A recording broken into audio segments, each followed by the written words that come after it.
मथुरा नगरी में कंस का राज्य अभिषेक हो जाने के बाद कंस ने अपने राज्य मथुरा में आतंक फैला दिया। उसने कई नवजात बच्चों को उनकी माताओं से छीनकर हत्या कर दी।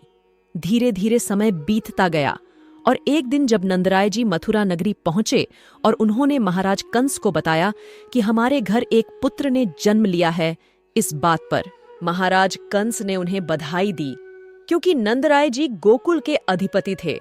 इसी कारण महाराज कंस नंद जी का बड़ा आदर करते थे। फिर कंस ने उनसे पूछा, आपके पुत्र का जन्म कब हुआ था? नंद जी बोले, अष्टमी के दिन हमें पुत्र की प्राप्ति हुई। यह सुनकर राजा कंस क्रोध से तिल मिलाकर अपने कक्ष में चला जाता है और अपने विशेष मंत्री चारुड़ से बोलता है कि देवकी के अष्टम गर्भ से जो बालिका ने जन्म लिया था वो भी अष्टमी का दिन था।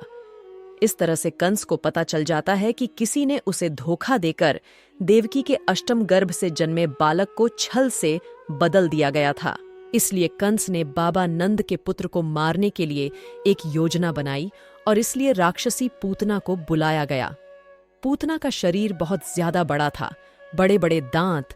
वह कंस के आज्ञा से गोकुल आती है और एक सुंदर ब्राह्मणी का भेष धारण कर लेती है। फिर वह नंद जी के घर पहुंचकर उनसे कहती है, मैं मथुरा की रहने वाली हूं और मेरे पति एक सिद्ध ब्राह्मण है, जिन्होंने अपने दिव्य दृष्टि से देखा कि नंद जी के घर एक दिव्य बालक ने जन्म लिया है जो बहुत ही अद्भुत है। उतने में वहां मैया यशोदा भी आ जाती हैं। पूतना मैया से बोलती है, मैं आपके पुत्र के दर्शन करने आई हूं।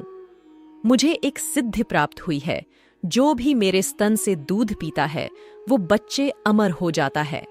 अगर आपका लल्ला भी पिएगा तो वह भी अमर हो जाएगा।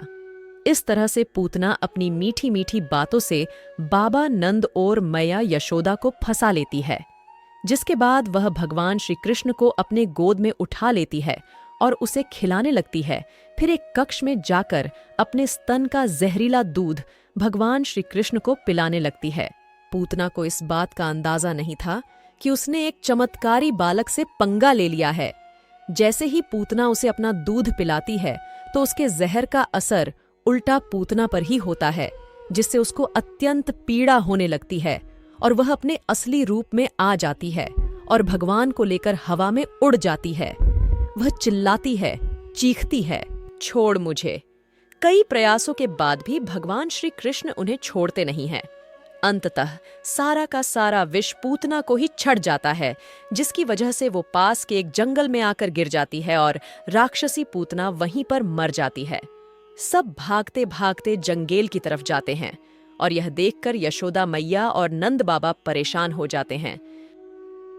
इतनी बड़ी राक्षसी पूतना जमीन पर मरी पड़ी हुई थी और भगवान श्री कृष्ण उसके विकराल शरीर पर खेल रहे थे।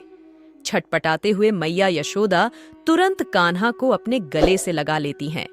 इस चमत्कार को देखकर गोकुलवासी यशोदा के लल्ला को एक चमत्कारी बालक कहकर संबोधित करने प्रकार भगवान श्री कृष्ण ने राक्षसी पूतना को मार गिराया था।